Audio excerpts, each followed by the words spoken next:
In this lesson, you will learn about clefs and the staff. As you watch this lecture, I would encourage you to pause the video to take notes, rewind to listen to material that may not have been clear at first, or fast forward through topics that you are comfortable with. After you've watched the videos, you can work through the practice exercises on Canvas. If you have any questions, post them to the discussion board on Canvas. Feel free to answer your classmates' questions on the discussion board as well. The TAs and I will check in periodically and answer your questions also. Make sure to do the practice exercises that are linked to on Canvas and take the short quiz before coming to class. You are welcome to take it as many times as you like and to use whatever materials you have at your disposal, but you must score 100% in order for it to count.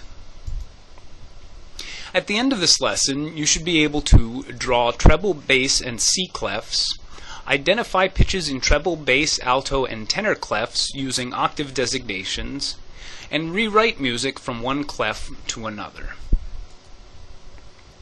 The musical staff consists of 5 lines and 4 spaces.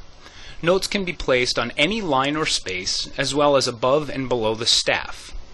As it is, we have no way of knowing which note corresponds to which line or space. This is where clefs come in. There are a variety of different clefs in common usage. The treble clef is also called the G clef, partly because it looks like a fancy cursive G. It is also called the G clef because it identifies a very specific G on the staff. If you look where the little curly Q is, it hovers around the second line of the staff, and it tells us that that is G. This is an excerpt from a movement of Haydn's Emperor String Quartet, and it's the first violin part. The first note is G. Now, the musical alphabet consists only of the letters A through G, and once we get to G, we start back up again with A.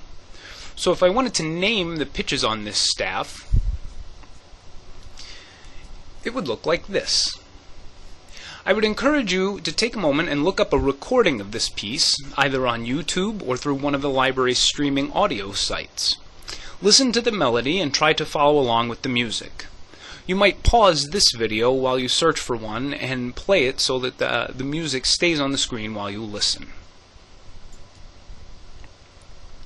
Another clef in common usage is the bass clef, which is also called the F clef, again partially because it looks like a fancy cursive F. But it's also called the F clef because it identifies a very specific F on the staff. If you look at the 2 dots, they encircle the 4th line of the staff, and they tell us that that 4th line is the note F. Here is the cello part from that same Haydn quartet. The first note is on the top space, right above the 4th line, and so we would call it G. It's a step up from F. Pause the video here and see if you can name the rest of the notes. I'll give you the answer on the next slide.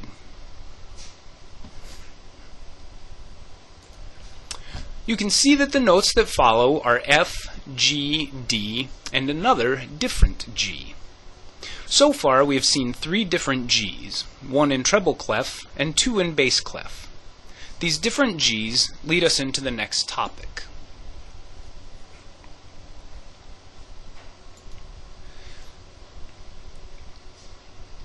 A pitch is a note that vibrates at a specific frequency.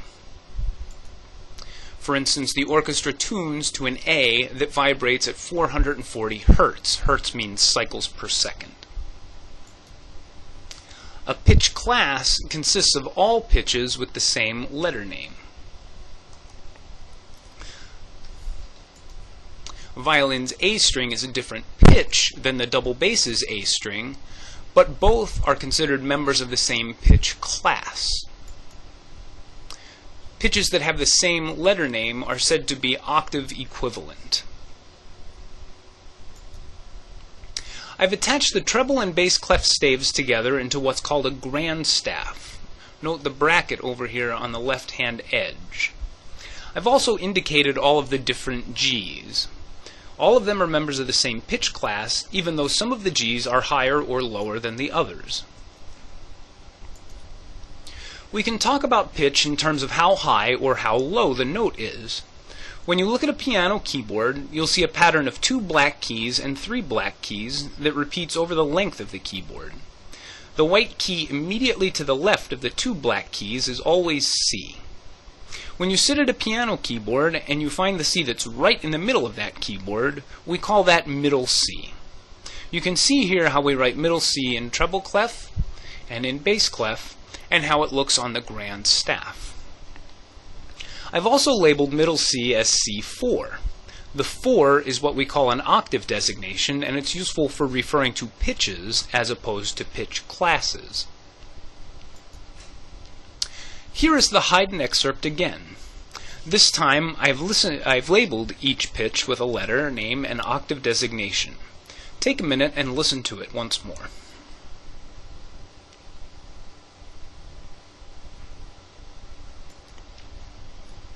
Here is a grand staff with a variety of C's on it.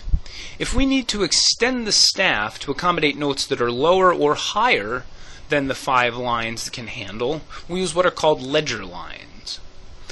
Alternatively, to avoid writing too many ledger lines, composers might use octave designations, which you see here. That is to say, this note is the same as this note. This tells us that this note sounds 1 octave lower. This note is the same as this note. This tells us that this note sounds 1 octave higher. Notice the A for alta, which means higher, and the B for bassa, which means lower. The last clef we have to talk about is actually a family of clefs. It's called the Movable C clef because the little notch in the middle always points to middle C. This little notch right here.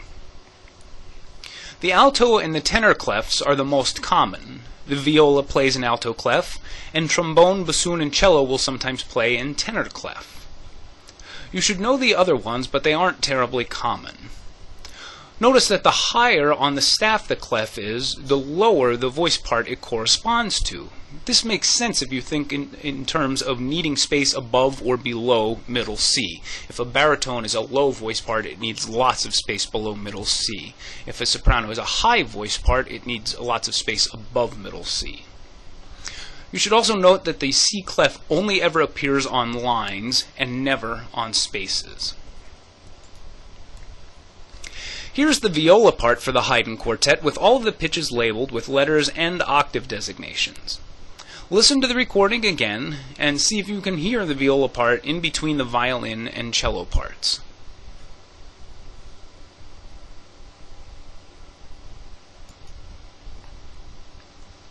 Here's the whole quartet as it appears in the score.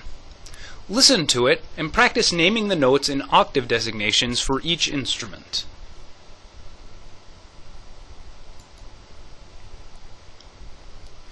By now, you should be able to draw treble, bass, and C clefs.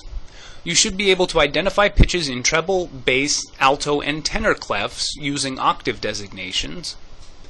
And you should be able to rewrite music from one clef to another. Feel free to watch all or part of this video again. It's imperative that you know this material before coming to class. We will not take class time to go over it, but we'll put it to use during some in-class activities. Take some time to work through the practice exercises on Canvas.